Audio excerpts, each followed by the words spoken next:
북한군에서 남편의 억울한 죽음, 2살 딸을 업고 DMZ를 넘자 수십 발의 총알이 쏟아졌다. 북한 폭풍군단의 특수부대 여성이 대한민국 GOP에 귀순하며 벌어지는 충격적인 이야기입니다. 구독과 좋아요를 해주시면 더 좋은 사연으로 보답하겠습니다. 황해남도 사리원 외곽 거대한 산맥의 심장부에 폭풍군단이라 불리는 11군단의 비밀 훈련장이 있었다. 그곳은 북한의 가장 날카로운 칼날, 경보병 및 특수작전 부대원들을 벼려내는 용광로였다. 백시우 상위는 그 용광로에서 가장 뜨겁게 타오르는 불꽃이었다. 그녀는 군단 직속 756대 연합부대 소속, 그 중에서도 여성으로만 구성된 해상저격여단의 최우수 저격수였다. 바다를 통해 적 후방에 침투하여 수뇌부를 암살하는 것이 그녀의 임무. 그녀의 73식 저격 보총 저격 소총 은하는 800m 밖의 동전도 꿰뚫는다는 전설이 따랐다. 그녀의 눈은 매의 눈이었고 심장은 얼음으로 만들어진 듯 했다. 훈련장에서 그녀는 얼음이었지만 관사로 돌아오면 그녀는 봄눈처럼 녹아내렸다. 우리 시우, 오늘 또 훈련장에서 병사들 울렸구만. 남편 강철민 상위가 2살배기 딸 별아를 안고 웃으며 그녀를 맞았다. 철민은 11군단 후방공급 사령부 후방총국 소속의 성실한 군수장교였다. 매일같이 쌀 한 톨, 기름 한 방울을 아끼려 동분서주하는 남편을 보며 시우는 훈련의 고됨을 잊었다. 시끄럽소. 별아, 이리 와. 어미 좀 보자. 시우가 위장복을 벗기도 전에 딸을 품에 안았다. 아이에게서는 젖비린내 대신 옥수수 가루와 햇볕 냄새가 섞여났다. 그것이 시우가 목숨을 걸고 지키는 조국의 전부였다. 평온은 오래가지 않았다. 고난의 행군이라 불리는 거대한 아사가 온 나라를 휩쓸던 시절, 군대라고 예외는 아니었다. 특히 11군단처럼 최전방이 아닌 전략 예비부대는 보급 순위에서 밀려나기 일쑤였다. 병사들은 굶주림으로 쓰러져갔고 훈련은 통나무를 굴리는 신용으로 대체되었다. 하지만 이상하게도 군단 사령부의 장성들과 정치위원들의 관사에서는 매일 밤 기름진 고기 냄새와 수입산 술 냄새가 흘러나왔다. 어느 날 밤 철민이 창백한 얼굴로 관사에 돌아왔다. 시우, 당신 절대 모르는 척해야 하오. 무슨 일이오? 오늘 삼창고를 점검했어. 병사들에게 지급되어야 할 1년치 동계 피복과 식량이 통째로 사라졌어. 장부상으로는 이미 지급 완료된 것으로 되어 있더군. 뭐라고? 그럼 병사들은 그뿐만이 아니오. 군단장 동지가 새로 짓는 원산 초대소 별장으로 우리 군단 후방 총국 명의의 유류기름가 매일 밤 열차로 빠져나가고 있었어. 병사들은 발이 얼어터지는데 그놈들은 별장 바닥 데울 기름을 빼돌린 게요. 시우의 심장이 차갑게 식었다. 이것은 단순한 부정이 아니었다. 조국을 좀먹는 반역 행위였다. 당신, 그걸 보고했소? 했소. 정치지도원 동지에게. 그런데 그 동무가 내 어깨를 두드리며 강 동무 못 본 것은 없는 기요라고 웃더군. 철민의 손이 사시나무처럼 떨리고 있었다. 시우, 나 무섭소. 그놈들은 사람이 아니오. 시우는 남편을 끌어안았다. 그녀의 심장은 얼음이 아니었다. 사랑하는 남자의 공포에 함께 떨고 있었다. 괜찮소. 철민 동무. 당신은 옳은 일을 했소. 내가 당신을 지킬게요. 내 총이 당신을 지킬 거요. 그 약속은 지켜지지 못했다. 사흘 뒤 강철민 상위는 적의 특수 파괴 공작 분자 색출 훈련 도중 아군이 설치한 목함 지뢰를 잘못 밟아 사망했다고 통보되었다. 훈련 중 안전사고. 그것이 공식 사인이었다. 시우는 싸늘한 주검이 되어 돌아온 남편을 부여잡고 울부짖었다. 그녀는 남편의 몸을 직접 확인했다. 지뢰의 파편상이 아니었다. 가슴과 머리에 깨끗하게 뚫린 2발의 총상. 그것은 지뢰가 아니라 그녀의 은하와 같은 73식 저격 보총의 탄은이었다. 그녀의 남편은 사고로 죽은 것이 아니었다. 처리된 것이다. 시우는 총을 들고 군단장 관사로 달려가려 했다. 하지만 그녀가 문을 열기 직전 보위사령부 기무사 요원들이 닥쳤다. 백시우 상위. 당신을 정치적 동요 및 군기 문란 혐의로 체포하오. 그녀는 저항하지 않았다. 저항하는 순간 두 살배기 벼라의 목숨도 끝장이라는 것을 알았다. 그녀의 모든 것은 박탈당했다. 11군단 해상저격여단 최우수 저격수. 공화국 노령 영웅 칭호. 상위 계급장. 모든 것이 찢겨나갔다. 그녀는 더 이상 폭풍이 아니었다. 폭풍이 핥히고 지나간 자네였다.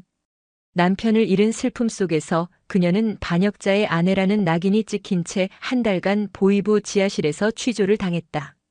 그들이 원하는 것은 하나였다.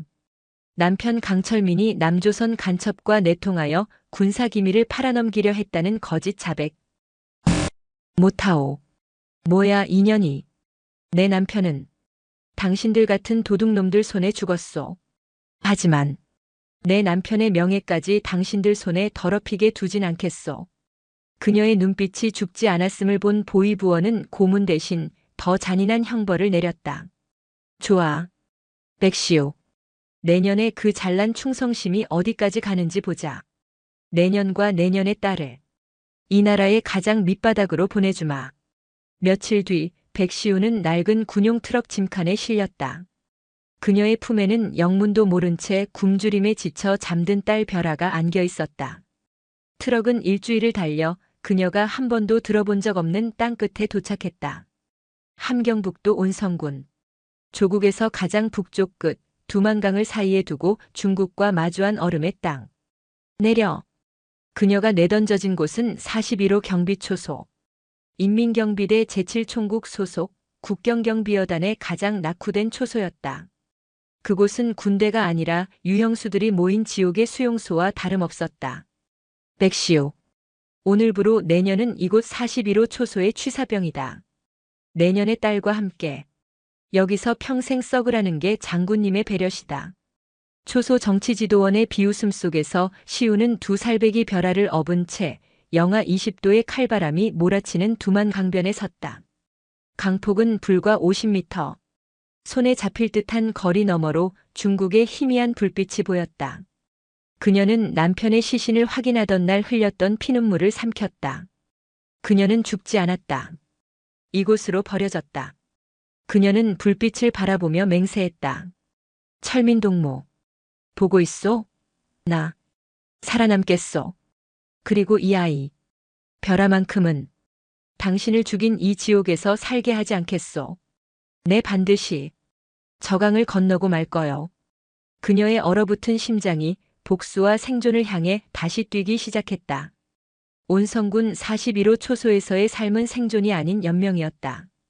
백시우는 더 이상 11군단의 엘리트 저격수 백상위가 아니었다. 그녀는 반역자의 아내이자 초소의 모든 꾸준히 일을 도맡아 하는 최하층 노예 백간년이었다. 초소의 겨울은 혹독했다. 두만강에서 불어오는 바람은 살을 애는 것이 아니라 뼈를 부수는 듯 했다. 병사들에게 지급되는 식량은 멀건 옥수수죽이 전부였고 그것마저 정치지도원과 초소장의 식탁에 먼저 올라간 뒤 남은 찌꺼기였다. 시우는 취사병이었지만 그녀와 벼라에게 돌아오는 몫은 병사들보다도 적었다. 두 살배기 벼라는 영양실조와 혹독한 추위에 시들어갔다. 아이는 폐렴을 앓기 시작했다. 콜록콜록. 어둠 속에서 터져나오는 딸의 마른 기침 소리는 시우의 심장을 갈갈이 찢어놓았다. 의약품은 사치였다. 군의관은 감기약 하나를 주지 않았다. 반역자의 딸년 따위에게 줄 약은 없다는 것이 이유였다. 시우는 밤이면 아무도 보지 않는 취사장 구석에서 벼라를 품에 안고 자신의 체온으로 아이를 앱녹였다. 벼라야. 어미가 미안하다. 조금만 참아다오. 그녀는 이를 악물었다. 그녀는 특수부대원이었다. 생존 훈련의 대가였다. 그녀는 초소 주변을 샅샅이 뒤졌다. 굶주린 병사들이 미처 발견하지 못한 얼어붙은 땅 속에서 칡뿌리를 캐고 나무 껍질을 벗겼다. 심지어 쥐를 잡아 몰래 구워서 그 살점을 벼라의 입에 넣어주었다. 역겨웠지만 어미는 그럴 수 있었다. 하지만 그것만으로는 부족했다. 벼라의 병세는 점점 악화되었다. 아이의 숨소리가 거칠어지고 불덩이 같은 열이 펄펄 끓었다. 이대로는 벼라가 죽는다. 내 남편처럼. 허무하게. 시우는 결심을 굳혔다. 탈출. 오직 그 길뿐이었다. 그녀는 취 사장의 짬을 내어 두만 강변을 살폈다. 그녀는 저격수였다. 관찰과 분석은 그녀의 본능이었다. 강폭은 50m에 불과했지만 30분에 한 번씩 도는 경비병들의 순찰, 강 건너편 중국 변방대의 움직임 그리고 강물 속 얼음의 흐름까지. 그녀는 모든 것을 머릿속에 그렸다. 문제는 조력자였다. 혼자서는 강을 건널 수 있어도 아픈 아이를 업고서는 불가능했다. 그리고 강을 건넌다 한들 중국 땅에서 누구의 도움을 받는단 말인가. 그때 한 사내가 그녀의 시야에 들어왔다. 서원사. 본명은 서진철. 41호 초소에서 가장 오래 복무한 늙고 지친 부사관이었다. 그는 언제나 말없이 초소 구석에서 담배만 피워댔고 정치지도원의 아첨에도 병사들의 비굴함에도 섞이지 않았다. 어느 날 시우가 몰래 캐온 칡뿌리를 벼라에게 먹이려 할 때 서원사가 그녀의 움막으로 들어왔다. 시우는 반사적으로 벼라를 감추고 경계했다. 먹이라. 서원사는 의외의 말을 던졌다. 그는 품속에서 딱딱하게 굳은 건빵 한 조각을 꺼내 벼라의 손에 쥐어주었다. 왜 이러십니까? 서원사는 쓴웃음을 지었다. 내래. 황해도 신천에서 근무했어. 11군단은 아니지만 강철민 상위라고. 후방 총국에 아주 고지식한 동무가 하나 있었지. 기억나오? 시우의 눈이 커졌다. 그 동무. 술 한잔 사주면서 우리 마누라가 폭풍군단 저격수라고 어찌나 자랑을 하던지. 귀에 딱지가 앉을 뻔했어. 참. 좋은 동무였는데. 서원사는 시우의 남편을 아는 사람이었다. 그는 시우의 남편이 어떻게 죽었는지도 어렴풋이 짐작하고 있었다. 이 지옥에서 저 어린 것까지 죽게 내버려 둘 순 없지 않소. 시우는 처음으로 경계심을 풀었다. 그리고 무릎을 꿇었다. 원사동무. 살려주십시오. 저 말고 이 아이를. 제발. 이 아이를 살릴 길을 알려주십시오. 서원사는 한참 동안이나 타들어가는 담배꽁초만 바라보았다. 그는 정치지도원의 감시가 두려웠다. 발각되면 자신은 물론 온 가족이 몰살당할 터였다. 하지만 그는 벼라의 거친 숨소리와 모든 것을 잃고도 딸 하나를 지키려는 시우의 처절한 눈빛을 외면할 수 없었다. 길이 하나 있긴 하오. 그는 목소리를 낮췄다. 이 초소의 정치지도원. 저 개새끼가 밤마다 몰래 중국으로 물건을 넘기고 있어. 약초나 사양 같은 것들을 들병 밀수꾼을 통해 넘기고 달러를 챙기고 있지.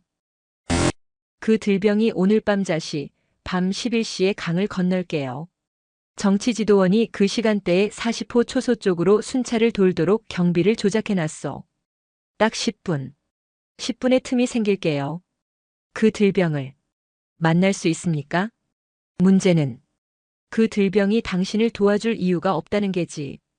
오히려 당신을 보면 신고할 게야. 그리고 강 건너편이 더 문제요. 중국 변방대 놈들이 요즘 탈북자들을 잡아서 되넘기면 포상금을 받는다는 소문이 파다하오. 시우의 얼굴에 절망이 스쳤다.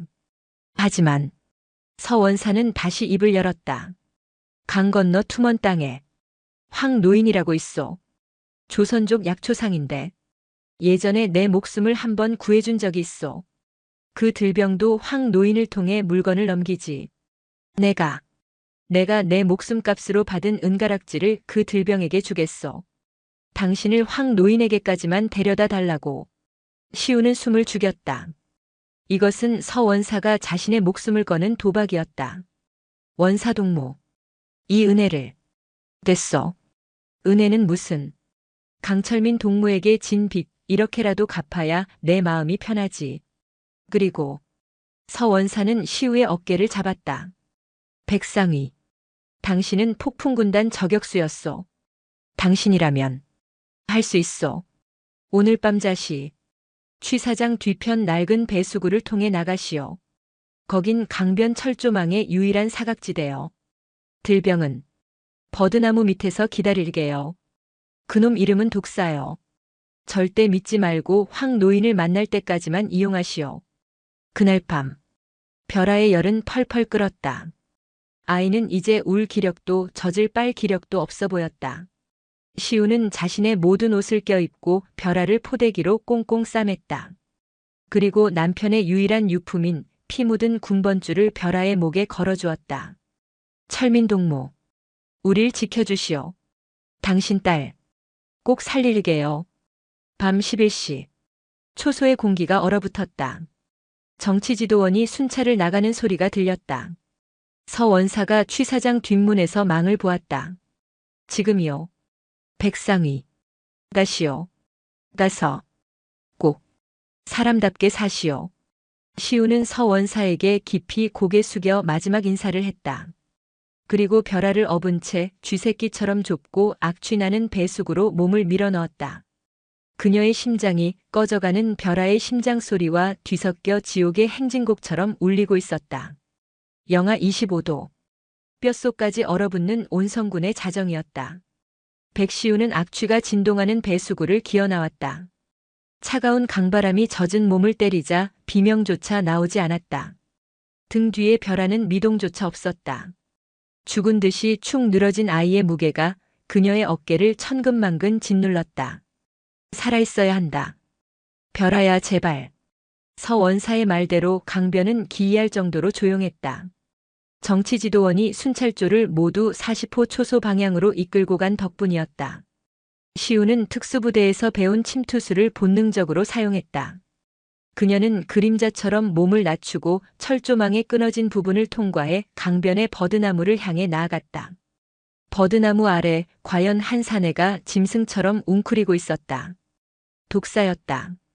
그는 시우와 그녀의 등에 업힌 아이를 보고 노골적으로 불쾌한 표정을 지었다. 젠장. 서 원사 그 늙은이가 망령이 들었나. 이런 혹까지 붙여서. 가락지는 받으셨소. 닥쳐. 따라와. 10분 안에 못 건너면 내년과 전년 새끼는 그냥 강바닥에 버리고 갈 줄 알아. 독사는 짐승처럼 얕은 강물로 뛰어들었다. 두만강의 온성지구는 겨울이면 강폭이 줄고 수심이 얕아져 얼음이 얼지 않은 곳은 걸어서도 건널 수 있었다.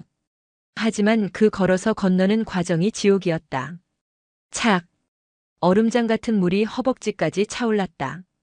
물속에 잠긴 돌들은 칼날처럼 날카로웠고 살얼음은 유리 조각처럼 피부를 파고들었다. 시우는 비명을 삼켰다. 그녀는 해상저격여단에서 혹한기 해상 침투 훈련을 수없이 받았다. 하지만 지금은 아이를 업은 몸. 그리고 그녀의 몸은 이미 굶주림과 추위의 한계에 달해 있었다. 콜록, 쿨럭. 그때 벼라가 발작적인 기침을 터뜨렸다.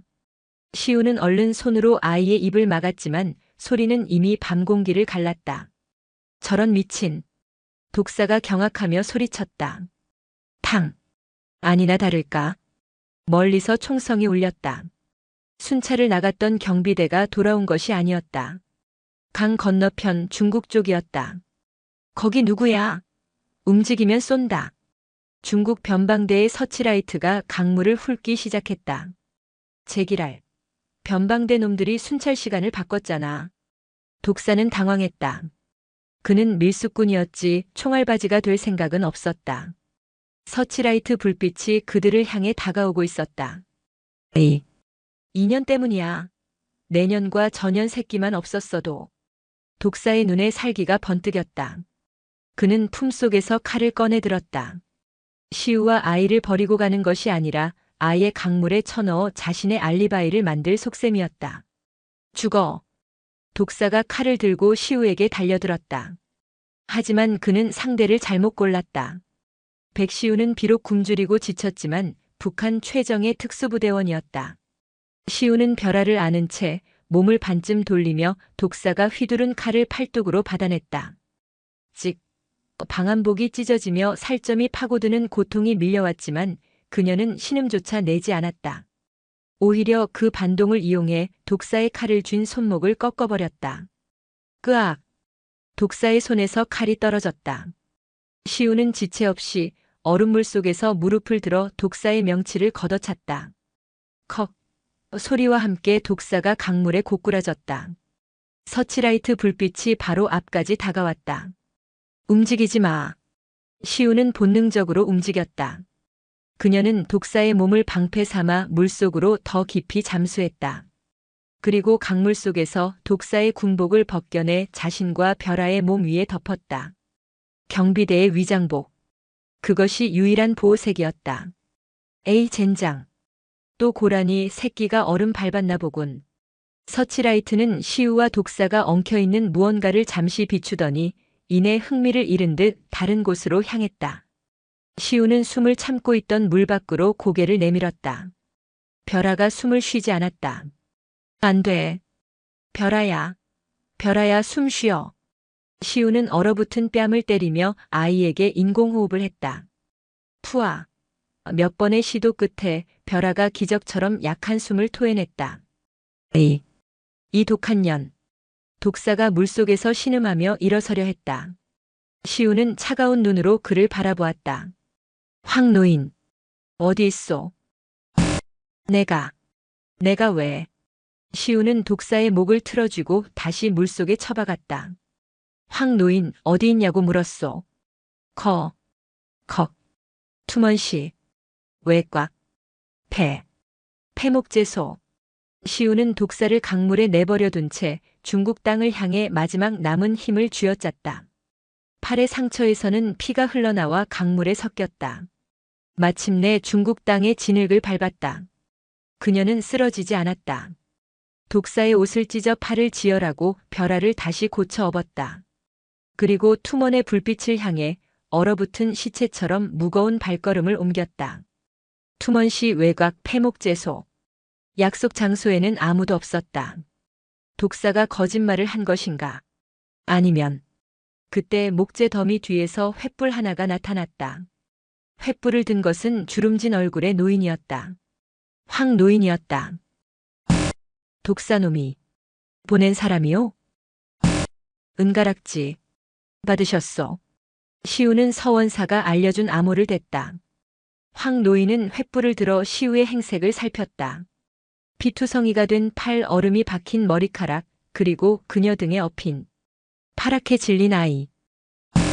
즉 서진철 그놈이 결국 이를 저질렀구만. 황 노인은 시우의 팔에 감긴 독사의 군복 조각을 보았다. 독사놈은 어찌했소? 강에 버리고 왔소. 황 노인의 눈이 커졌다. 이 연약해 보이는 여자가 그 악랄한 독사를 처리했다는 사실에 놀란 것이다. 황 노인은 더 묻지 않았다. 그는 횃불을 끄고 손짓을 했다.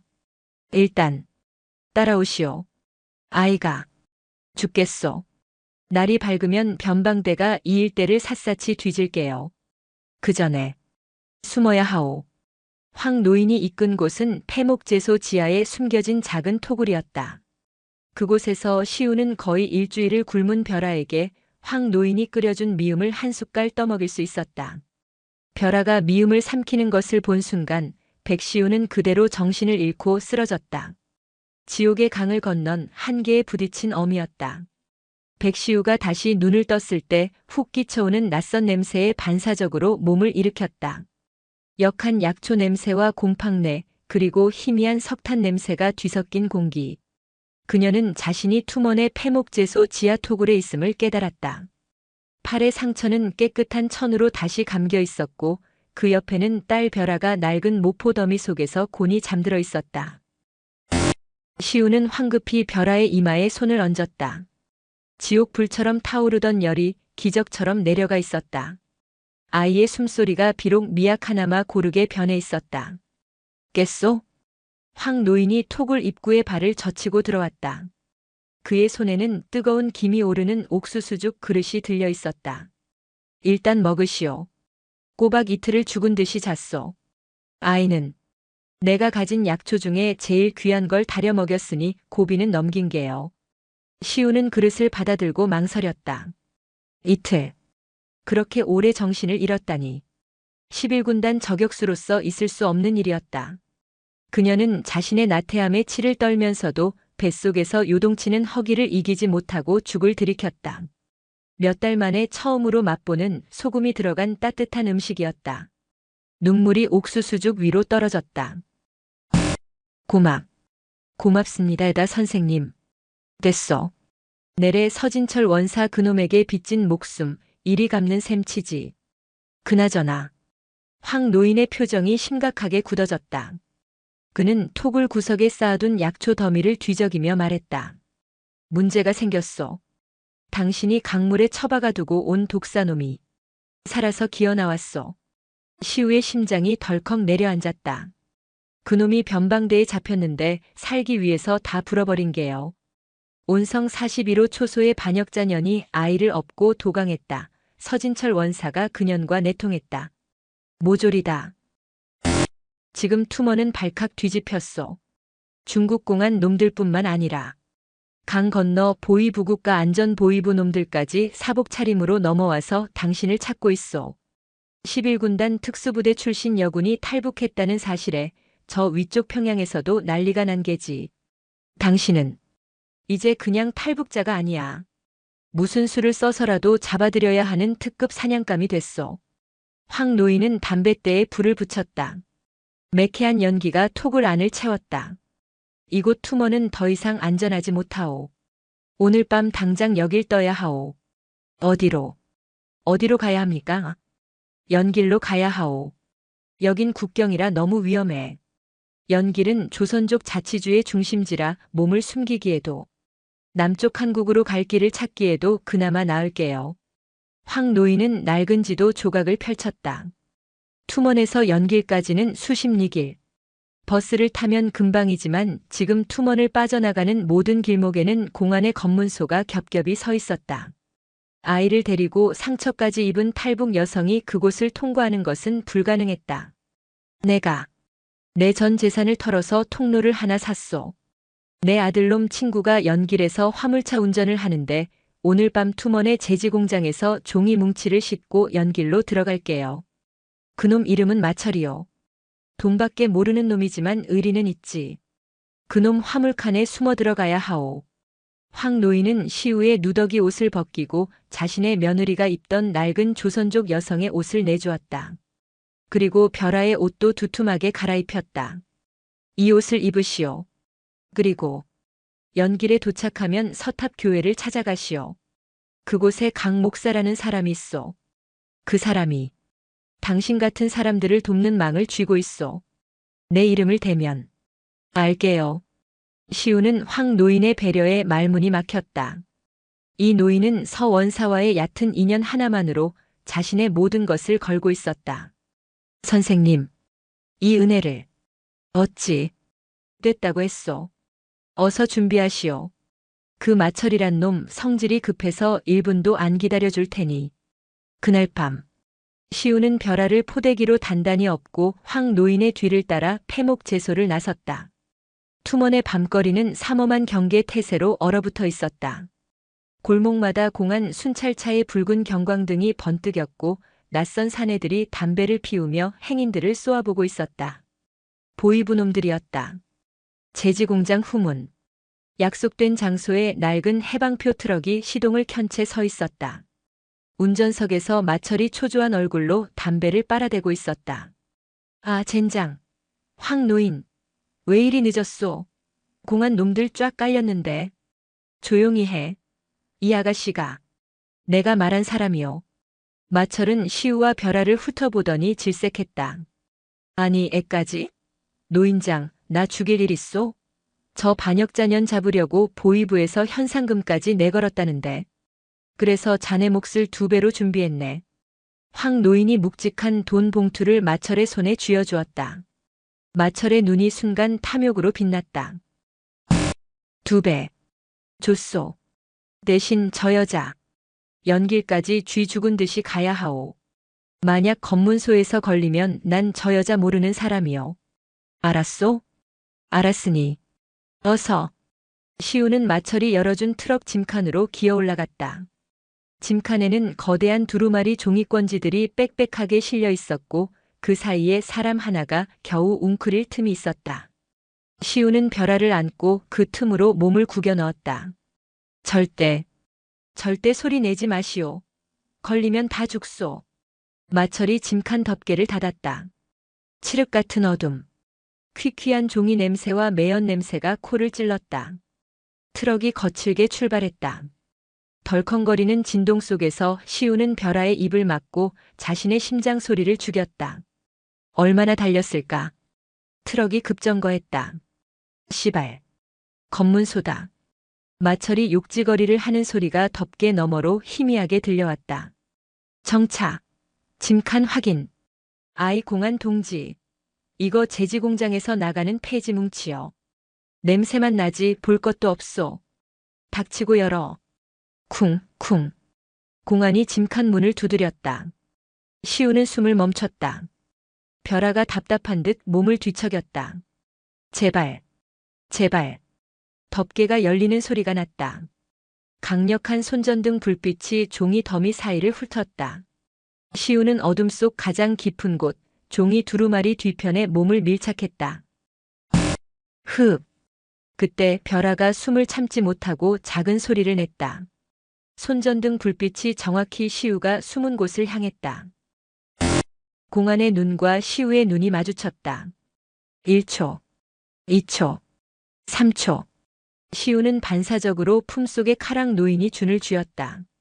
걸리는 순간 저놈을 찌르고 마철을 제압한 뒤 트럭을 탈취해 돌파한다. 11군단에서 배운 비상탈출 시나리오가 0.1초 만에 머릿속을 스쳐 지나갔다. 공안은 씩 웃었다. 그리고는 아무렇지 않다는 듯 손전등 불빛을 다른 곳으로 돌렸다. 됐어. 덮개가 S다. 시우는 얼어붙었다. 무슨 일인가? 트럭이 다시 출발하고 한참이 지난 뒤 마철이 운전석 격벽을 두드렸다. 살았소, 아가씨. 하마터면 다 죽을 뻔했구만. 방금. 그 공안. 그놈. 내 사촌 동생이요. 콩 한쪽도 나눠 먹는 사이는 아니고 내가 오늘 번 돈의 절반을 떼어주기로 했지. 마철이 기분 좋게 웃었다. 세상에 공짜가 어딨어. 황 노인한테 2배, 내 사촌놈한테 절반.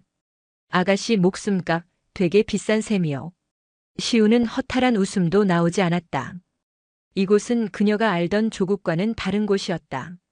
부패가 남편을 죽이더니 부패가 그녀를 살렸다. 이 거대한 회색 도시 전체가 돈과 배신과 거래라는 거대한 거미줄로 엮여 있었다. 트럭은 연길의 어둠 속으로 빨려 들어갔다. 시우는 그 거미줄의 한복판으로 스스로 걸어 들어가고 있었다. 연길의 새벽은 투먼보다 훨씬 거대하고 차가웠다. 마철의 트럭은 도시 외곽의 한 허름한 골목에 멈춰섰다. 다 왔소. 저기 보이는 십자가 보여? 저기가 서탑교회요. 내 임무는 여기까지. 마철은 돈을 받은 만큼의 일은 정확히 했다. 그는 시우에게 빵 한 덩어리를 툭 던져주었다. 아가씨, 몸놀림이 보통이 아니던데. 부디 살아남으시오. 여긴 투먼보다 더 지독한 곳이니. 시우는 마철에게 고개 숙여 인사하고 벼라를 고쳐 업은 채 새벽 안개가 자욱한 골목으로 사라졌다. 그녀의 팔 상처는 욱신거렸지만 벼라의 상태가 안정된 것만으로도 견딜만했다. 서탑교회. 그것은 교회가 아니라 낡은 3층짜리 상가 건물의 꼭대기층을 빌려 쓴 작은 공간이었다. 이른 새벽임에도 불구하고 문은 굳게 잠겨 있었다. 시우가 망설이며 문을 두드리자 안쪽에서 경계심 가득한 목소리가 들려왔다. 누구요? 황 노인 어른 소개로 왔습니다. 잠시 정적이 흘렀다. 그리고 쇠사슬이 풀리는 소리와 함께 문이 열렸다. 안에서 나온 사람은 인자해 보이는 목사가 아니라 날카로운 눈매를 한 40대 중반의 여자였다. 그녀는 자신을 최 집사라고 소개했다. 황 노인 어른. 그 양반이 또. 일단 들어오시오. 여긴 보는 눈이 많소. 교회 내부는 예배당이라기보다 난민 수용소에 가까웠다. 차가운 마룻바닥에 수십 명의 탈북자들이 담요 한 장에 의지해 칼잠을 자고 있었다. 젖먹이 아이들의 울음소리, 억눌린 기침소리, 그리고 절망의 냄새가 가득했다. 강 목사님은 지금 기도 중이시오. 우선 저기 구석에서 좀 쉬시오. 아이가 많이 아파 보이는데. 최 집사는 시우와 벼라를 가장 구석진 자리로 안내했다. 그녀는 따뜻한 물과 빵을 가져다 주었지만 그 눈빛은 시우를 위아래로 훑으며 무언가를 가늠하는 듯했다. 시우는 본능적인 경계심을 늦추지 않았다. 11군단 저격수로서 배운 위험 감지 본능이 울리고 있었다. 이곳은 안전한가? 그날 오후 강 목사가 모습을 드러냈다. 그는 50대의 인상 좋은 남자였다. 그는 탈북자들을 모아놓고 열정적으로 설교했다. 형제자매 여러분, 주님께서 여러분을 이 고통의 땅에서 건져내셨습니다. 우리는 여러분을 자유의 땅, 젖과 꿀이 흐르는 남조선으로 인도할 것입니다. 아멘. 사람들은 울면서 아멘을 외쳤다. 하지만 시우는 그들의 광기 어린 눈빛에서 희망이 아닌 벼랑 끝에 몰린 자들의 마지막 발악을 보았다. 강 목사는 설교가 끝난 뒤 시우를 따로 불렀다. 황 노인에게 이야기는 들었소. 백시우 동무, 11군단. 참으로 용감한 일을 하셨소. 아이도 고생이 많았구려. 그는 벼라의 머리를 쓰다듬으며 인자하게 웃었다. 하지만 시우는 그가 자신의 이름과 출신 부대를 정확히 알고 있다는 사실에 소름이 돋았다. 걱정 마시오. 이곳은 안전하오. 우리는 곧 여러분을 남쪽으로 보낼 길을 열 것이오. 다만 강 목사는 손가락을 비볐다. 길을 여는 데는 헌금이 필요하오. 남조선으로 가는 배를 사야 하고 길을 지키는 공안 동지들에게도 감사를 표해야 하지. 혹시 가진 것이 있소? 시우의 심장이 차갑게 식었다. 그녀는 가진 것이라고는 남편의 피 묻은 군번줄과 황 노인이 준 칼 한 자루뿐이었다. 아무것도 없습니다. 강 목사의 미소가 순간 옅어졌다. 그렇죠? 허허.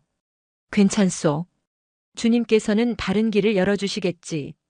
우선 푹 쉬시오. 그가 돌아서는 순간 시우는 그의 손목에 번쩍이는 금시계를 보았다. 굶주린 탈북자들을 상대로 헌금을 이야기하는 자의 손목에 차기에는 너무나 값비싼 물건이었다. 그날 밤 시우는 잠들 수 없었다. 모두가 잠든 시각 최 집사가 강 목사의 방으로 들어가는 것을 보았다. 문틈으로 희미한 대화가 새어나왔다. 그래서 전혀는 얼마요? 최 집사의 목소리. 11군단 저격수. 애까지 딸렸지만 물건이 좋소. 평양에서 내려온 보이부 놈들이 5만 위안을 불렀소. 그냥 넘기기엔 아까운데. 강 목사의 목소리. 무슨 소리요? 5만이면 딴 놈들 10명 값인데. 당장 내일 넘깁시다. 전현. 눈빛이 살아있어서. 오래 두면 사고 7년이야. 그것도 그렇지. 알았소. 내일 아침 기도회를 핑계로 따로 불러내서 창고로 끌고 갑시다. 보이부 놈들에게는 특별 인도라고 하지. 시우의 온몸에 피가 얼어붙었다. 이곳은 구원의 방주가 아니었다. 탈북자들을 물건으로 분류해 보이부나 인신매매 조직에 팔아넘기는 지옥의 경매장이었다. 황 노인조차 이들의 실체를 모르고 속았던 것이다. 그녀는 분노로 몸이 떨렸다. 남편을 죽인 것도 모자라 이제는 그들의 탐욕을 위해 자신과 딸까지 팔아넘기려 하다니. 용서 못해. 시우는 조용히 벼라를 안아들었다. 그리고 품속에 칼을 꺼내 쥐었다. 폭풍군단의 저격수는 표적을 정하면 놓치지 않았다. 다음 날 새벽 최 집사가 시우에게 다가왔다. 백동무 목사님께서 백동무 모녀를 위해 특별히 안수 기도를 해주시겠다고 하오. 따라오시오. 최 집사는 시우를 예배당 뒤편 으슥한 지하 창고로 이끌었다. 창고 문이 열리자 안에는 강 목사와 함께 낯선 사내 2명이 서 있었다. 투먼에서 보았던 그 사복 차림의 보이부 요원들이었다. 백시우 동무. 아니, 이제 백시우년이라고 해야 하나. 조국을 배신하고 도망친 대가가 어떤 것인지 똑똑히 보여주마. 보이부 요원이 음흉하게 웃으며 그녀에게 다가왔다. 강 목사는 뒤에서 문을 잠그며 돈을 세기 시작했다. 시우는 말없이 벼라를 바닥 구석에 내려놓았다. 벼라야. 잠시만 눈 감고 있어. 어미가. 저기 더러운 벌레들 좀 잡고 올게. 뭐? 전현이. 보이부 요원이 그녀의 뺨을 때리려 손을 쳐들었다. 그 순간 시우의 몸이 폭풍처럼 움직였다. 그녀는 뺨을 때리려던 요원의 손목을 낚아채 꺾어버렸다. 우드득. 뼈가 부러지는 소리가 났다. 요원이 비명을 지르기도 전에 시우는 그의 몸을 방패 삼아 다른 요원에게 돌진했다. 그녀는 저격수였지만 11군단은 적진 침투를 위해 주체 격술 또한 혹독하게 훈련시켰다. 2년이. 다른 요원이 권총을 뽑으려 했다. 하지만 시우는 한 발 빨랐다. 그녀는 팔이 꺾인 요원을 밀치며 권총을 든 요원의 가슴팍으로 파고들었다. 그리고 손에 숨겨두었던 칼을 그의 허벅지 대동맥이 지나는 곳에 깊숙이 찔러넣고 비틀었다. 크악! 요원이 피를 뿜으며 쓰러졌다. 이 모든 것이 5초 안에 일어났다. 히! 뒤에서 돈을 세던 강 목사와 최 집사가 공포에 질려 주저앉았다. 팔이 꺾인 보이부 요원은 고통 속에서 뒷걸음질 쳤다. 시우는 피 묻은 칼을 든 채 천천히 그들에게 다가갔다. 그녀의 눈은 더 이상 인간의 눈이 아니었다. 그것은 새끼를 지키기 위해 모든 것을 불태우는 어미 맹수의 얼음 같은 살기 그 자체였다. 기도 해주시겠다고? 시우가 강 목사에게 나지막이 물었다. 살려주시오. 살려. 내 남편이 당신 같은 쓰레기들 때문에 죽었소. 그리고 당신들은 내 딸까지 팔아넘기려 했지. 시우는 쓰러진 요원의 권총을 집어들었다. 철컥. 안전장치를 푸는 소리가 지하 창고에 울렸다. 내래. 지옥에서 기도를 올리러 왔소. 당신들. 오늘 제삿날인 줄 아시오. 분노에 찬 도파민이 그녀의 온몸을 휘감고 있었다. 그녀는 더 이상 도망자가 아니었다. 그녀는 심판자였다. 탕. 지하 창고에 총성이 울렸다. 하지만 그것은 살인을 위한 총성이 아니었다. 백시우가 쏜 총알은 강 목사와 최 집사의 발 바로 앞 시멘트 바닥에 박혔다. 으악! 두 사람은 비명을 지르며 바닥에 납작 엎드렸다. 시우는 그들을 죽일 수 없었다. 여기서 살인을 저지르면 그녀는 중국 공안에게 쫓기는 살인범이 되어 한 발짝도 나아갈 수 없게 된다. 그녀의 분노는 뜨거웠지만 그녀의 이성은 얼음처럼 차가웠다. 돈. 네. 여기 있소. 강 목사가 벌벌 떨며 돈 가방 보이부에게 받은 현금을 그녀에게 밀었다. 그리고 당신들이 남쪽으로 보낸다는 길. 그 길이 어디요? 불지 않으면 다음 총알은 당신 대가리요. 말하겠소. 장백이요. 연길에서 장백현으로 가서 거기서 압록강 상류를 다시 넘어 해산 쪽 브로커에게 인계한단 말이오. 거짓말. 시우가 총구를 강 목사의 이마에 겨눴다. 남쪽이 아니라 북쪽으로 되팔아 넘기는 길이었군. 살려주시오. 진짜 길이 있소. 현양으로 가는 길이 있소. 조 선교사라는 사람이. 그 사람이 진짜 백이요. 기차역 앞에서. 그 사람을 찾으시오. 제발. 시우는 강 목사가 내뱉은 모든 정보를 머릿속에 담았다. 그리고 부상당한 보이부 요원들과 강 목사, 최 집사를 창고 안에 밧줄로 꽁꽁 묶어 입을 틀어막았다. 그들이 발견되기까지는 최소 반나절이 걸릴 터였다. 그녀는 돈 가방을 챙겨 경악과 공포에 질려 잠에서 깬 다른 탈북자들에게 말했다. 이놈들은 인신매매범들이요. 이 돈, 당신들 목도 있을 테니 알아서들 챙기시오.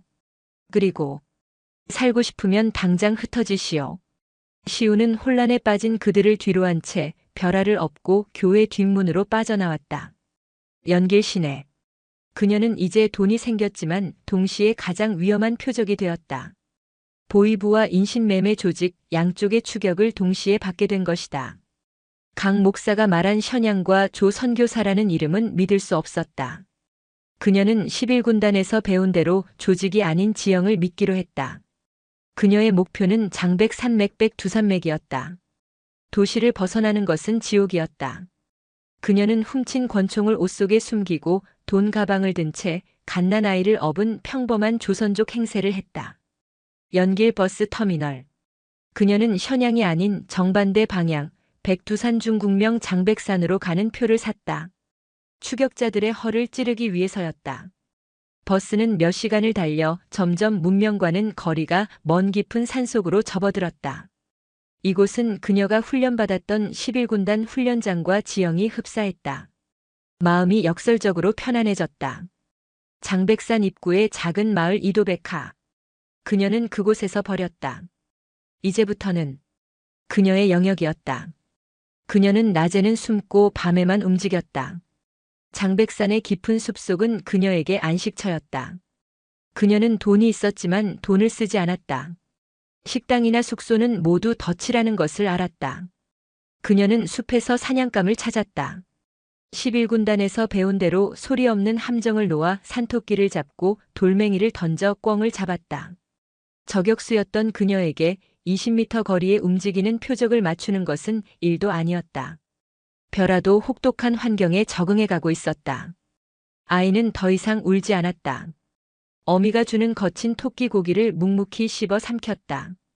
아이의 눈빛이 어미를 닮아가고 있었다. 그들은 산을 타고 또 탔다. 방향은 오직 남쪽, 션양을 향해.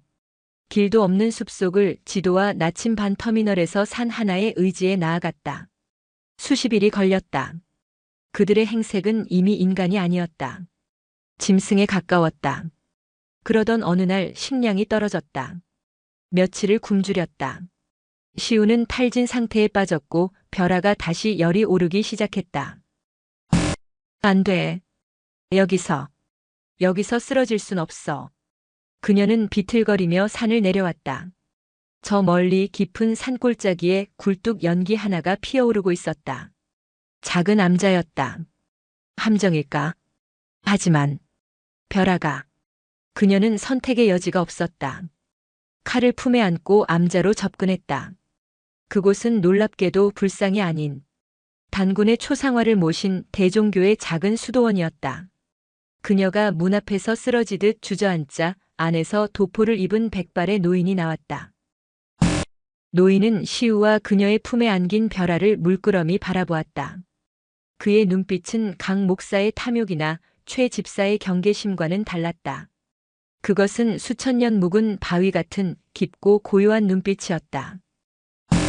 길을 잃었는가? 노인이 알아들을 수 있는 오래된 평안도 사투리로 물었다. 먹을 것을. 아이가.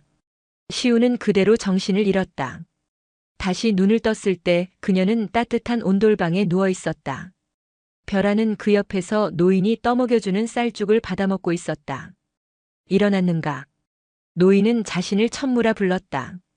그는 일제강점기 시절 만주에서 항일 운동을 하던 독립군의 후예였고 공산 정권이 들어선 뒤에도 이곳 장백산에 숨어 쫓기는 조선의 영혼들을 거두고 있었다. 선생님, 저희는 알고 있네. 북에서 온 폭풍이지. 시우는 경악했다. 어떻게? 천무 노인은 웃었다. 이 장백산맥은 모든 것을 알고 있네.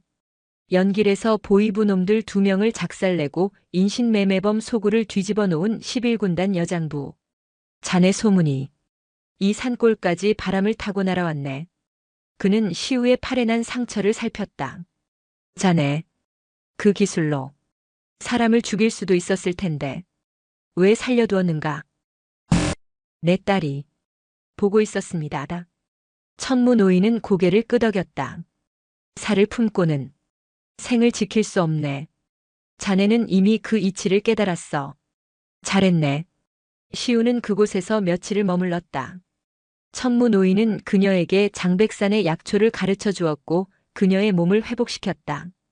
그는 시우의 칼 쓰는 법을 보더니 혀를 찼다. 자네의 기술은 오직 죽이기 위한 칼이군.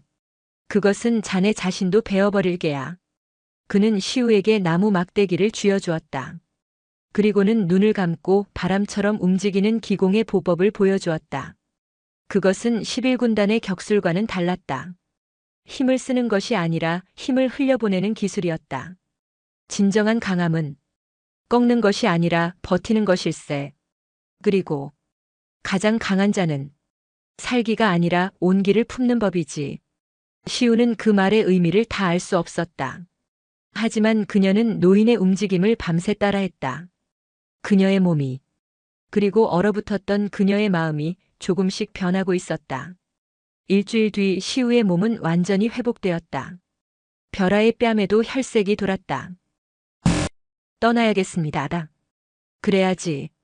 이곳은 자네가 머물 곳이 아니니. 천무 노인은 그녀에게 깨끗한 옷과 넉넉한 식량 그리고 지도 한 장을 주었다. 이 산맥을 타고 계속 남쪽으로 가게. 션양심양 근처에 다다르면 오룡사라는 절이 나올 게야. 거기 주지 스님이 내 오랜 동무일세. 그가 자네를 바다로 가는 길로 안내해 줄 걸세. 시우는 천무 노인에게 큰 절을 올렸다. 무릎이 땅에 닿았다. 이 은혜는 됐네. 대신 약조하게. 그 칼 다시는 복수를 위해 쓰지 말게.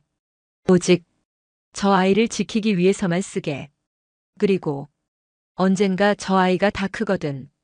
이 백두산의 바람 소리를 기억하게 해주게. 백시우는 딸 벼라를 업고 다시 길을 나섰다. 그녀의 손에는 여전히 칼이 들려 있었지만 그녀의 눈빛은 더 이상 살기로 번뜩이지 않았다. 그것은 천무 노인이 말한 온기, 딸을 향한, 그리고 새로운 삶을 향한 뜨거운 온기로 채워져 있었다. 장백산맥의 겨울은 11군단의 그 어떤 혹한기 훈련보다 가혹했다. 그러나 백시우는 더 이상 온성에 누더기를 걸친 취사병이 아니었다. 그녀는 다시 폭풍이 되었다. 천무노사가 가르쳐준 흐름을 타는 보법과 야생에서 생존하는 지혜는 그녀의 11군단 저격술과 결합하여 그녀를 인간의 감각을 초월한 존재로 만들었다. 그녀는 짐승의 길을 따라 걷고 짐승의 물을 마셨다.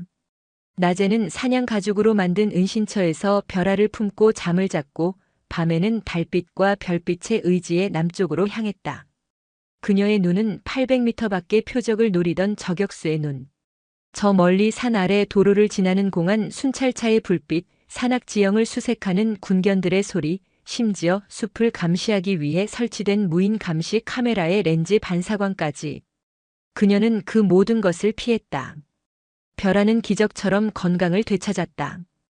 혹독한 추위와 어미가 잡아온 날고기, 그리고 천무노사의 약초는 아이를 나약한 존재가 아닌 야생의 일부로 만들었다. 아이는 더 이상 울지 않았다. 어미의 등에 엎여 어미의 눈빛을 닮은 채 묵묵히 세상을 바라보았다. 수십 일의 행군 끝에 거대하고 탁한 회색빛 장막이 눈앞에 펼쳐졌다. 션양심양. 만주 벌판의 심장이자 거대한 공업도시. 산맥의 청량한 공기와는 비교할 수 없는 매연과 석탄 냄새가 코를 찔렀다. 그녀는 산짐승의 행색을 감추기 위해 연길에서 빼앗은 돈으로 산골 마을의 빈집에 들어가 옷을 갈아입고 짐승 가죽을 벗어 던졌다.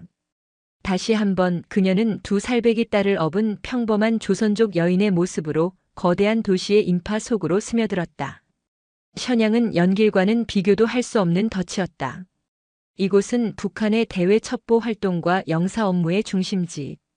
북한 총영사관을 위시한 수십 개의 무역 대표부, 그리고 그곳에 파견된 보위부와 정찰총국 요원들이 도시 전체에 거미줄을 치고 있었다. 연길에서 특급 표적을 놓친 그들은 시우가 반드시 이곳 션양을 거칠 것이라 확신하고 모든 탈북자 루트를 이잡듯 뒤지고 있었다. 천무노사가 일러준 오룡사를 찾는 것은 그 자체로 위험한 임무였다. 그녀는 섣불리 택시를 타거나 행인에게 길을 묻지 않았다. 그녀는 며칠에 걸쳐 도시 외곽을 돌며 공안들의 배치와 검문소의 위치를 파악했다. 그리고 시내 지도를 통째로 외웠다. 마침내 오룡사에 도착했을 때 시우는 당황했다. 그곳은 천문오사의 암자 같은 한적한 곳이 아니었다. 수많은 관광객과 신도들로 붐비는 현양에서 가장 큰 사찰 중 하나였다. 이 인파 속에서 어떻게 주지 스님을 만난단 말인가. 그녀는 사찰 구석에서 벼라에게 물을 먹이며 승려들의 움직임을 관찰했다. 저격수의 인내심이었다. 그녀는 승려들의 서열과 역할을 파악했다. 그리고 마침내 가장 깊숙한 대웅전에서 독경을 마친 뒤 수십 명의 승려들에게 지시를 내리는 한 노승을 발견했다. 명진주지였다. 시우는 기회를 엿보았다. 명진주지가 잠시 홀로 뜰을 거닐 때 그녀는 벼라를 안고 그의 앞을 막아섰다. 스님, 길을 묻고 싶습니다. 명진주지는 인자한 미소로 그녀를 바라보았다. 길은 2만 개의 불상 안에 다 있지요. 보살님, 어떤 길이 궁금하시오? 백두의 바람이 이끄는 길을 찾습니다. 천문오사가 알려준 암호였다. 명진주지의 미소가 옅어졌다. 그의 눈빛이 순간 날카롭게 빛났다. 그는 시우와 그녀 품의 벼라를 찬찬히 뜯어보았다. 그의 시선은 평범한 스님의 시선이 아니었다. 그는 시우의 옷매무새, 굳은 살 박인 손, 그리고 무엇보다 숨기려 해도 숨길 수 없는 그녀의 눈빛 속 살기를 읽고 있었다. 천문오사께서 폭풍을 보내셨구려. 그는 시우를 데리고 승려 외에는 출입이 금지된 후원의 다실로 이끌었다. 차를 드시오. 천문오사께서는 무엇라 하시던가. 복수를 위해 칼을 쓰지 말고 아이를 지키기 위해서만 쓰라 하셨습니다. 그리고 스님께서 바다로 가는 길을 알려주실 거라 하셨습니다. 명진 스님은 찻잔을 내려놓았다. 천문오사께서는 나에게 너무 어려운 숙제를 내주셨소. 보살님, 지금 이 현양 전체가 보살님을 잡기 위해 혈안이 되어 있소. 북조선 총영사관의 권소자라는 자가 있소. 보위부에서 파견된 아주 독하고 집요한 놈이지. 그 자가 연길에서 박살난 강 목사의 조직을 넘겨받아 이 현양의 모든 탈북자 망을 감시하고 있소. 보살님을 조국을 배신한 11군단의 암살자라고 수배령을 내렸더군. 시우의 손이 떨렸다. 권소자. 그 이름은 그녀가 11군단에서 들어본 적이 있었다. 남편 철민의 부정을 적발했던 보위부 간부의 이름과 같았다. 어쩌면 남편을 죽음으로 내몬 장본인일지도 몰랐다. 그놈들을 피할 길이 있습니까? 있어. 명진 스님이 단호하게 말했다. 하지만 그 길을 열어주기 전에 나도 보살님을 믿어야겠소. 천문오사는 보살님이 온기를 품었다 하셨지만 내 눈에 비치는 보살님은 아직 얼음 속에 갇힌 불꽃이요. 그 살기를 품고는 바다에 닿기 전에 스스로 타버릴게요. 명진 스님은 창밖을 가리켰다. 마당을 쓸고 있는 한 젊은 사내가 있었다. 저 사내, 덕산이라고 하오. 3년 전 북에서 넘어왔지. 넘어오다 제 어미와 누이를 인신매매범들에게 잃었소. 그 충격으로 실어증에 걸렸지. 저자는 그 인신매매범들을 찾아 죽이는 것이 삶의 목표요. 저자에게 보살님은 무엇을 해줄 수 있소? 시우는 스님의 의도를 알 수 없었다. 저도 그런 놈들을 만났습니다. 연길에서 그놈들을 제압했습니다. 제압? 아니요. 보살님은 그들을 죽이고 싶었으나 아이 때문에 참은 게지. 다루오. 명진 스님은 시우의 눈을 깊이 들여다보았다.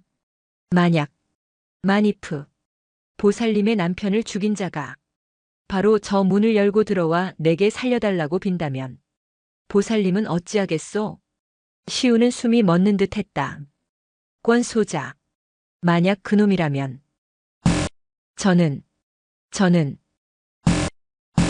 저는 그놈의 심장에 총알을 박아 넣을 겁니다. 내 남편이 당했던 것처럼 그것이 그녀의 진심이었다. 명진 스님은 길게 한숨을 내쉬었다. 그렇다면 보살님은 아직 바다로 갈 수 없어. 그 복수심이 보살님뿐만 아니라 보살님을 돕는 우리 모두를 그리고 저 아이까지 위험에 빠뜨릴 것이오.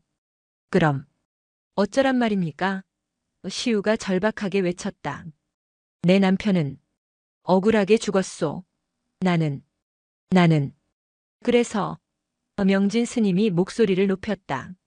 억울하게 죽은 남편의 복수를 위해 살아있는 딸의 목숨까지 걸겠단 말이오.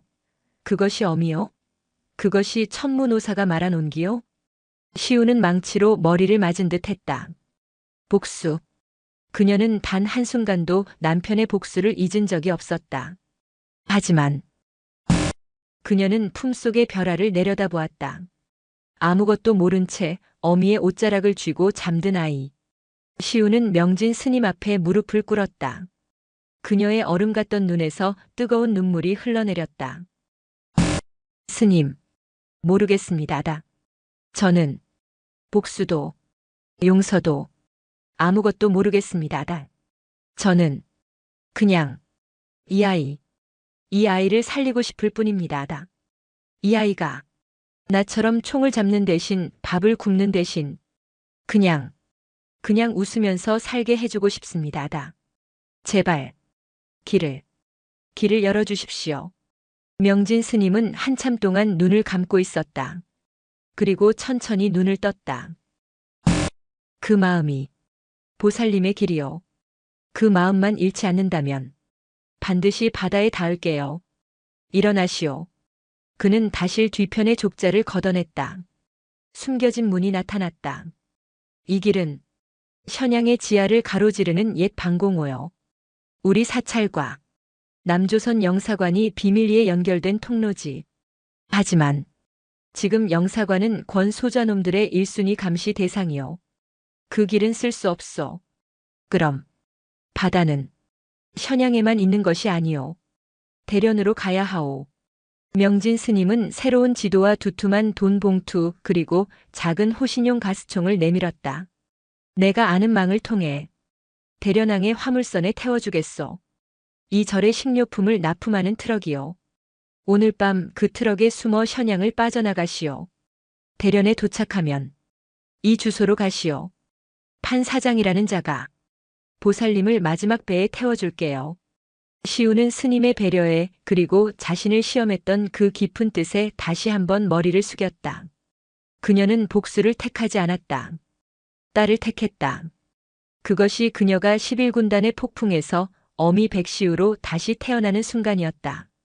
현양의 밤은 짙은 안개와 공장 매연으로 자욱했다.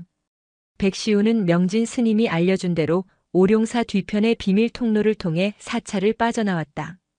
그녀가 도착한 곳은 도시 외곽의 거대한 농산물 도매시장이었다. 그곳에 오룡사 납품이라는 팻말을 단 낡은 냉동탑차가 대기하고 있었다. 운전사는 말없이 고개만 끄덕이고는 탑차의 뒷문을 열었다. 안에는 얼어붙은 배추와 무가 산더미처럼 쌓여 있었다. 이곳에 스님께서 이 안이 가장 안전하다고 하셨소. 아이가 괜찮겠소? 영하 20도의 냉동칸. 하지만 시우는 망설이지 않았다. 온성 41호 초소의 겨울바람보다 이곳이 더 따뜻할 리는 없었다.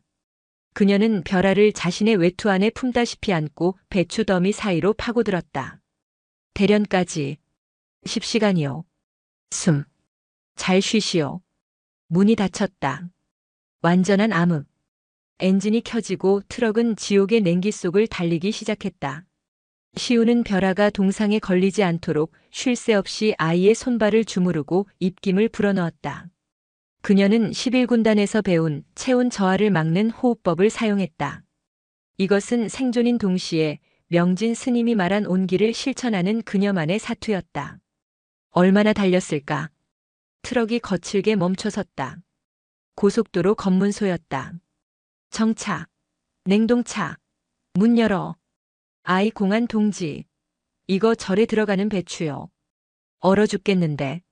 그냥 좀 갑시다. 시끄러워.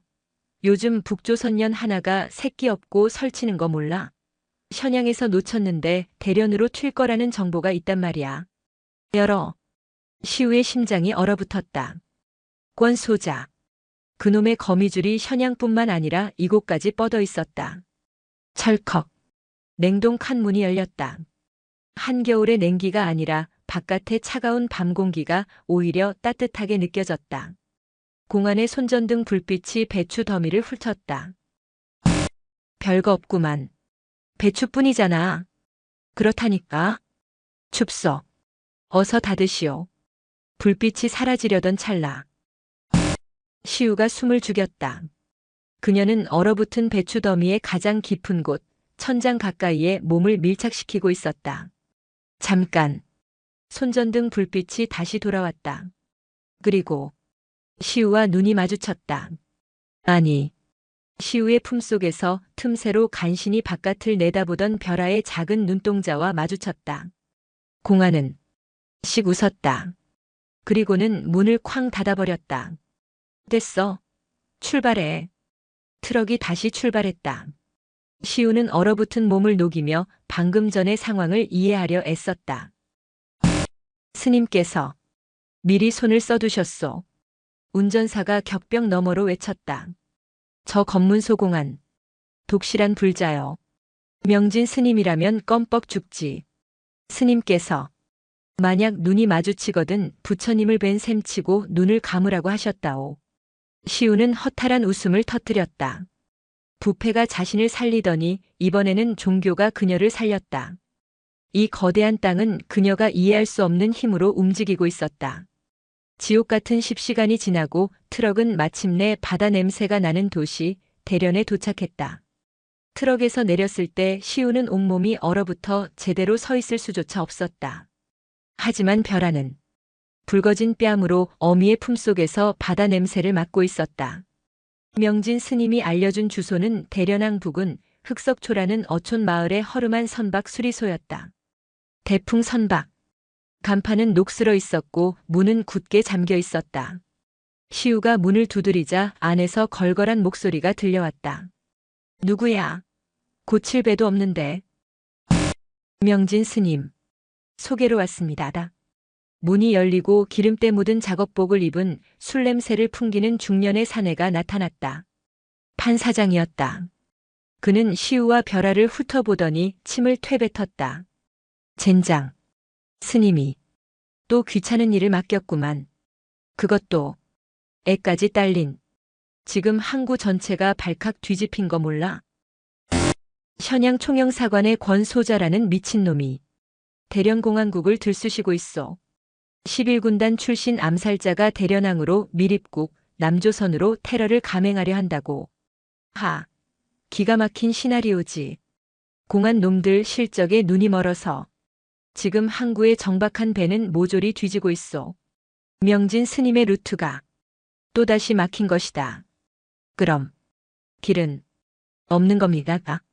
판 사장은 술병을 입에 털어넣으며 킥킥거렸다. 길은 있지. 언제나 있지. 다만 그 길이 좀 비쌀 뿐이야. 그는 시우의 돈 가방을 힐끗 보았다. 그깟 돈 필요 없어. 내가 원하는 건 따로 있어. 그는 수리소 구석에 처박힌 낡은 무전기를 가리켰다. 아가씨, 몸놀림이 보통이 아니라지. 11군단? 폭풍? 하. 판 사장의 눈빛이 순간 술 취한 눈빛에서 과거 시우가 안기부 요원 오 실장에게서 보았던 그 날카로운 눈빛으로 변했다. 나 전직 남조선 해상공작원이요. 여기서 버려졌지. 10년째. 이 지옥에서 썩고 있소. 저 무전기로 서울에 내 생존 신호를 보내야겠소. 하지만 저 무전기를 켜는 순간 5분 안에 공안과 보위부 놈들이 이 수리소를 덮칠 게야. 주파수 감청은 놈들이 더 빠르거든. 그가 시우에게 녹슨 작살총을 던져주었다. 아가씨가 5분, 아니, 딱 10분만 버텨주시오. 내가 서울과 교신하는 그 10분. 그러면 저기 저 배, 내 마지막 남은 저 고깃배로 당신을 태워서 공해상으로 쏴주겠소.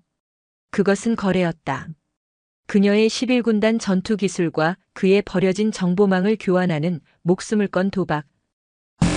시우는 작살총을 받아들었다. 그리고 명진 스님이 준 가스총과 칼을 확인했다. 10분이 아닙니다. 뭐? 5분. 5분 안에 끝내시라요. 그 이상은 나도 장담 못하오. 내 딸 별아가 지켜보고 있으니.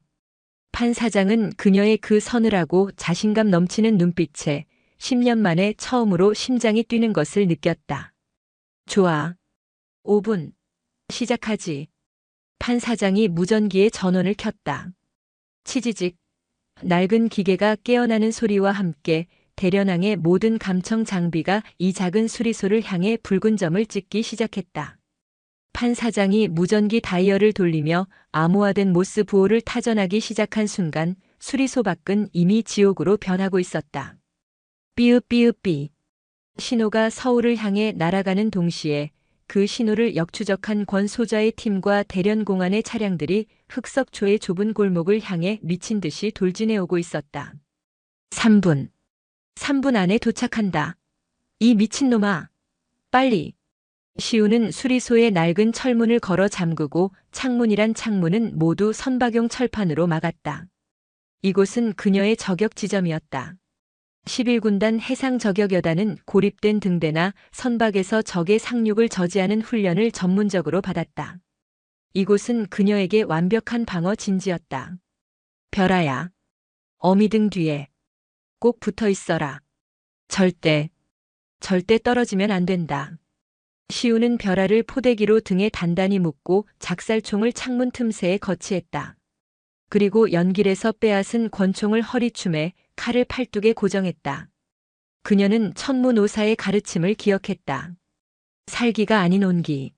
하지만 지금은 예외였다. 천문오사님, 죄송합니다. 오늘 하루만 저는 폭풍으로 돌아가야겠습니다. 내 딸을 위해서. 쾅, 쾅, 쾅. 문 열어. 공안이다. 열지 않으면 발포한다. 철문이 찢어질 듯한 충격음과 함께 중국 공안의 경고 방송이 울렸다. 1분. 1분만 더. 독수리. 여기는 갈매기. 응답하라. 젠장. 판 사장의 등줄기에 식은땀이 흘렀다. 시작합니다. 시우는 창문 틈새로 문을 부수기 위해 돌진해 오는 공안 2명을 확인했다. 그녀는 방아쇠를 당겼다. 쉿. 작살이 아니었다. 판 사장이 개조한 끝에 고압 전류가 흐르는 쇠줄이 발사되었다. 으악. 쇠줄에 감긴 공안 2명이 거품을 물고 쓰러졌다. 전현이. 무기를. 쏴라. 쏴 죽여. 탕. 수십 발의 총알이 낡은 철판을 뚫고 수리소 안으로 비산했다. 시우는 선박 엔진 블록 뒤로 몸을 숨겼다. 불꽃이 튀고 쇠조각이 별아의 뺨을 스칠 뻔했다. 시우의 눈이 붉게 충혈되었다. 감히 내 딸을. 그녀는 연막 탄판 사장이 준비안을 창밖으로 던졌다. 흑석초 앞바다가 순식간에 자욱한 연기로 뒤덮였다. 콜록. 제기랄. 안 보인다. 그 틈을 타 시우는 문을 박차고 나갔다. 그녀의 움직임은 연기 속의 유령과 같았다. 그녀는 공안들의 시야가 아닌 그들의 소리와 기척을 쫓았다. 11군단에서 배운 야간 침투술. 어디야? 여기. 컥. 시우는 공안의 등 뒤에서 나타나 목을 팔꿈치로 가격해 기절시켰다. 다른 한 명은 다리를 걸어 넘어뜨린 뒤 권총 손잡이로 관자놀이를 내리쳤다. 그녀는 죽이지 않았다. 천문오사의 가르침이 아니었다. 시체는 추격을 멈추게 하지만 부상자는 적의 대열을 혼란시키고 발을 묶는다는 11군단의 전술이었다. 응답했다.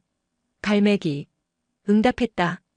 수리소 안에서 판 사장의 환호성이 터져나왔다. 5분. 아니 3분. 3분만 더. 그때였다.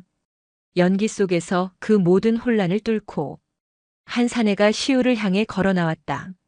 그는 공안의 제복이 아닌 말끔한 인민복 차림이었다. 권 소자였다. 그의 손에는 시우의 것과 같은 73식 저격 보총이 들려 있었다. 백시우 상위. 아니, 백가년. 권 소좌의 목소리는 뱀처럼 차가웠다. 내년 11군단의 수치다. 내년에 서방 남편 강철민이도 조국을 배신하더니 그 피가 어디 가겠나. 시우의 모든 이성이 끊어졌다. 내 놈이 내 남편을. 그래, 나다. 권 소좌가 비열하게 웃었다. 그놈 너무 고지식해서 말이야. 군단장 동지의 혁명 사업을 방해하더군. 그래서 내가 직접 처리했지. 내년에 그 잘난 저격총과 똑같은 걸로. 하, 지뢰사고라. 걸작이었지. 시우는 벼라가 등에 엎인 것도 잊은 채 짐승처럼 울부짖으며 그에게 달려들었다. 죽여버리겠어. 그것이 권 소좌가 노린 함정이었다. 이성을 잃은 시우가 연막 속에서 뛰쳐나오는 순간 그는 저격보총의 개머리판으로 그녀의 복부를 강타했다. 크역. 시우는 숨이 막혀 쓰러졌다. 권 소좌가 그녀의 머리채를 잡고 질질 끌었다. 꼴 좋다 이년아. 내년에 그 잘난 기술도 분노 앞에서는 쓸모없지. 이제 내 서방놈 곁으로 보내주마.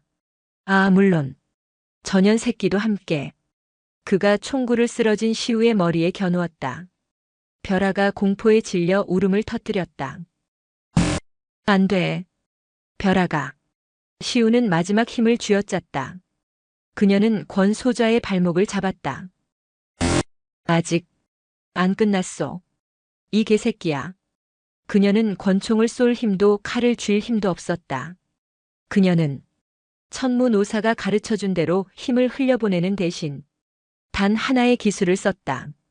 그녀는 권 소좌의 발목을 잡은 채 온 힘을 다해 그의 군화 앞굽을 물어뜯었다.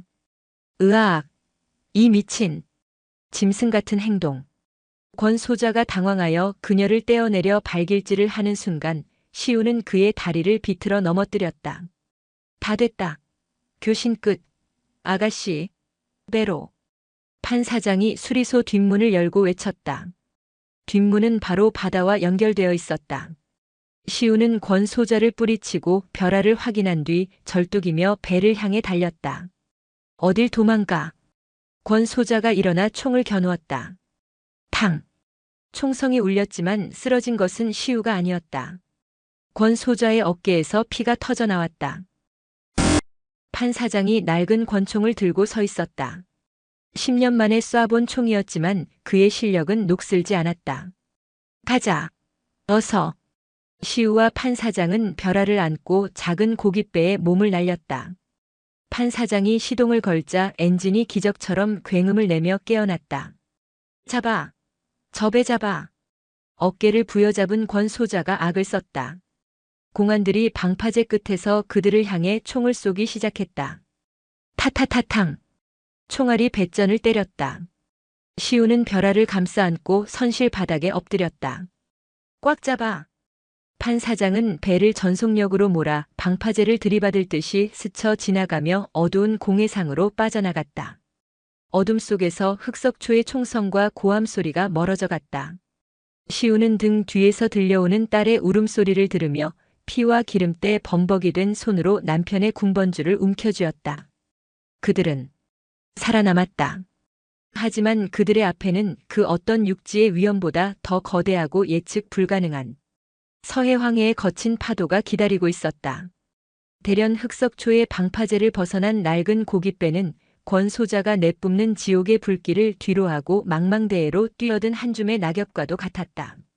총알이 빗발치던 긴박감은 잠시 그보다 더 거대하고 원초적인 공포가 그들을 덮쳤다. 서해황해의 겨울바람이었다. 바람은 11군단의 훈련장을 비웃듯 살을 애는 칼날이 되어 낡은 배의 모든 틈새를 파고들었다. 판 사장은 어깨에 총상을 입은 권 소좌를 쏘아 마친 여파로 그리고 10년 만에 처음으로 서울과 교신했다는 흥분으로 격렬하게 기침을 해댔다. 젠장. 젠장. 이놈의 깡통 배가 버텨줘야 할 텐데. 그의 말은 예언이 되었다. 대련항을 빠져나온 지 불과 서너 시간. 그들을 쫓던 중국 공안의 추격도 권 소좌의 분노도 닿지 않는 공해상에 도달했을 때 거대한 폭풍우가 그들을 집어삼키기 시작했다. 쾅! 집채만 한 파도가 뱃머리를 때렸다. 작은 고깃배는 장난감처럼 수직으로 솟구쳤다가 바다의 가장 깊은 곳으로 곤두박질 쳤다. 으악! 판 사장이 조타실 유리에 머리를 부딪히며 쓰러졌다. 시우동무. 엔진이 맛이 갔어. 푸드득. 컥. 배의 심장이 꺼져가고 있었다. 11군단 해상저격여단. 백시우는 수없이 바다에서 훈련을 받았다. 그녀는 바다의 속성을 알았다. 이대로라면 1시간을 버티지 못하고 배는 전복될 터였다. 별아야. 별아가 공포에 질려 울음을 터뜨렸다. 시우는 딸을 자신의 가슴팍에 포대기로 다시 묶었다. 그리고 피를 흘리며 쓰러진 판 사장을 조타실 구석으로 끌어냈다. 정신 차리시오. 판 사장 동무.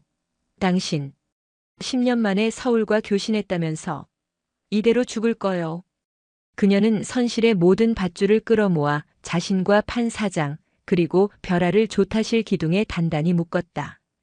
배가 뒤집히더라도 물속에서 흩어지지 않기 위한 마지막 조치였다. 그리고 그녀는 부서진 조타키를 잡았다. 엔진은 죽었지만 방향은 죽지 않았다. 그녀는 파도의 흐름을 읽었다. 11군단의 저격수는 바람의 방향과 물의 흐름을 읽어 탄도를 계산했다. 지금 그녀는 그 기술을 총알이 아닌 이 배의 생명을 위해 쓰고 있었다. 파도를 정면으로 받으면 안 돼요. 비스듬히 흘려보내야 하오. 천문오사가 가르쳐준 힘을 흘려보내는 보법. 그것은 배를 모는 이치와도 같았다. 그녀는 조타키를 잡고 거대한 파도의 힘을 정면으로 맞서는 대신 뱃머리를 살짝 비틀어 파도가 배의 옆을 타고 넘어가게 만들었다. 밤이 지났다. 그리고 또다시 밤이 왔다. 얼마나 시간이 흘렀는지 알 수 없었다. 그들은 망망대해 위에서 죽음의 경계를 위태롭게 표류했다. 별아의 울음소리는 멎었고 판 사장의 숨소리도 희미해졌다. 시우의 손은 조타키에 얼어붙었고 온몸의 감각이 사라졌다. 철민동무. 여기까지인가 보오. 그녀가 의식을 잃어가던 찰나. 희미하게 꺼져가던 별아가 갑자기 손가락을 들어 한쪽을 가리켰다. 불. 시우는 얼어붙은 눈꺼풀을 억지로 들어올렸다. 저 멀리 수평선 끝. 폭풍우가 거친 검은 바다 위에 규칙적으로 깜빡이는 불빛이 있었다. 하나가 아니었다. 수백 개의 불빛. 그것은 그녀가 평생 본 적 없는 거대하고 찬란한 빛의 도시였다. 저기가 그때였다. 쇠에그. 어둠을 찢는 헬리콥터의 프로펠러 소리와 함께 강력한 서치라이트가 그들의 배를 비추었다. 표류 선박 발견. 대한민국 해군이다. 배 위에 있는 인원은 즉각 무기를 버리고 엎드리시오. 헬기에서 쏟아지는 한국어. 하지만 그것은 온성의 초소에서 듣던 거친 말이 아니었다. 낯설지만 또렷하고 힘이 넘치는 목소리였다. 시우는 조타키를 놓았다. 그리고 별아를 부둥켜 안고 그 자리에 주저앉았다. 그녀는 울지 않았다. 그저 빛을 바라보고 있었다. 그녀가 다시 눈을 뜬 곳은 병원이 아니었다. 하얗고 깨끗하지만 창문이 없는 방. 공기는 따뜻했지만 그 공기 속에는 흑석초의 기름 냄새도 장백산의 흙 냄새도 없었다. 오직 소독약 냄새와 정체를 알 수 없는 낯선 기계음만이 가득했다. 일어나셨습니까? 방 한가운데 말끔한 양복을 입은 사내가 서 있었다. 그의 눈빛은 흑석초의 공안처럼 탐욕스럽지도 권소자처럼 잔인하지도 않았다. 그는 11군단의 정치지도원처럼 모든 것을 꿰뚫어보는 듯한 차갑고 이성적인 눈을 하고 있었다. 여기는 국군정보사령부정보사 소속 안가입니다. 내 이름은 차규진 실장이라고 합니다. 네. 내 딸은 별아는. 시우가 침대에서 벌떡 일어나려 했지만 온몸의 근육이 비명을 질렀다. 아이는 안전합니다. 차 실장이 담담하게 말했다. 현재 군 병원에서 최고의 치료를 받고 있습니다. 영양실조와 폐렴 기운이 있었지만 생명에는 지장이 없습니다. 아주 강인한 아이더군요. 어미를 닮아서 아이는 안전하다. 그 한마디가 시우의 모든 저항 의지를 무력화시켰다. 아이가 그들의 손에 있었다. 백시우 상위. 아니, 11군단 폭풍군단 756대 연합부대 해상저격여단 소속 저격수 백시우 동무. 차 실장은 그녀의 이력을 정확하게 읊었다. 환영합니다. 대한민국에. 그는 환영이라고 말했지만 그의 눈은 시우를 손님이 아닌 연구 대상으로 보고 있었다. 판 사장. 아니, 김영석 씨의 교신은 잘 받았습니다. 그가 10년 만에 살아 돌아온 것은 기적입니다. 그리고 그 기적을 백시우 씨가 만들었지요. 하지만 우리는 당신을 믿을 수 없습니다. 차 실장이 본론을 꺼냈다. 그는 벽면에 스크린을 켰다. 시우의 얼굴 사진, 군복을 입은 사진, 그리고 남편 강철민의 사진이 떴다. 남편 강철민 상위. 후방총국 소속. 군수물자 횡령 및 남조선 간첩 내통 혐의로 처형. 이것이 우리가 파악한 북의 공식 입장입니다. 거짓이요. 알고 있습니다. 차 실장이 의외의 대답을 했다. 하지만 당신의 이야기는 너무나 극적입니다. 북한 최정예 저격수가 군부의 부조리로 남편을 잃고 두 살배기 딸을 업고 41호 초소에서 탈출, 투먼의 밀수꾼을 제압하고 연길의 인신매매 조직을 박살내고 보위부 요원 2명을 무력화시킨 뒤 장백산맥을 야생으로 횡단, 현양의 지하 조직과 접선, 대련에서 공안과 교전하며 유유히 바다로 탈출했다. 그가 서류를 넘겼다. 이건 영화 시나리오입니다. 백시우 씨, 우리는 당신이 이 모든 것을 연출한 고도로 훈련된 위장 탈북 공작원일 가능성을 배제할 수 없습니다. 내 딸이 죽어가고 있었소. 그 딸조차 공작의 도구일 수 있습니다. 모성애는 가장 강력한 위장막이니까요. 시우는 피가 거꾸로 솟는 것을 느꼈다. 그녀가 목숨을 걸고 지켜온 모든 것이 이 차가운 방 안에서 시나리오와 도구라는 단어로 난도질당하고 있었다. 무엇을 원하시오? 증명하십시오. 차 실장이 스크린에 또 다른 사진을 띄웠다. 대련 흑석초에서 어깨에 총을 맞고 쓰러진 권 소자의 사진이었다. 이자 권충혁 소자. 보위사령부 7국 해외 반탐국 소속. 당신의 정보대로 11군단 군수물자 횡령 라인의 핵심 인물입니다. 동시에 남조선 내 고정 간첩망을 관리하는 자이기도 합니다. 그가 시우에게 다가왔다. 우리는 이자를 잡아야 합니다. 하지만 놈은 대련에서 부상을 입은 뒤 완벽하게 사라졌습니다. 당신만이 놈을 압니다. 당신만이 11군단 폭풍군단의 내부 암호 체계와 놈의 행동 방식을 압니다. 이것이 그녀의 마지막 시험이었다.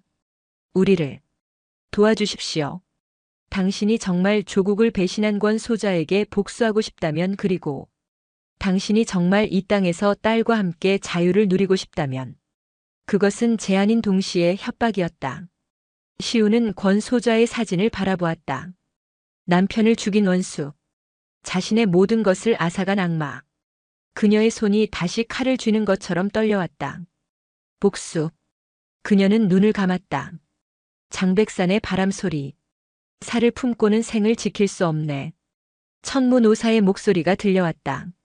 시우는 눈을 떴다. 그녀의 눈에 더 이상 살기는 없었다. 오직 깊은 피로감과 딸을 향한 그리움만이 남아있었다. 아니요. 뭐라고요? 나는 그자를 쫓지 않겠소. 차 실장의 눈이 가늘어졌다. 이것은 그의 시나리오에 없는 반응이었다. 이유를 들어도 되겠습니까? 복수하고 싶지 않습니까? 내 남편의 복수는, 시우가 떨리는 목소리로 말했다. 권 소자를 죽이는 것이 아니오. 그놈이 짓밟으려 했던 진실을 지키는 것이었소. 그리고 그녀는 차 실장을 똑바로 바라보았다. 내 딸 벼라가 이 땅에서 다시는 백시우나 강철민처럼 억울한 일을 당하지 않고 웃으면서 사람답게 사는 것이요. 내 임무는 대련 앞바다에서 끝났소. 내 총은 이미 서해에 버렸소. 나는 더 이상 폭풍이 아니오. 나는 그저 벼라의 어미일 뿐이오. 차 실장은 한참 동안 시우의 눈을 들여다보았다. 그는 그 눈에서 거짓이나 위장을 읽으려 애썼지만 실패했다. 그가 본 것은 모든 것을 불태우고 남은 생존이라는 가장 순수하고 단단한 결정체였다. 좋습니다. 차 실장은 스크린을 껐다.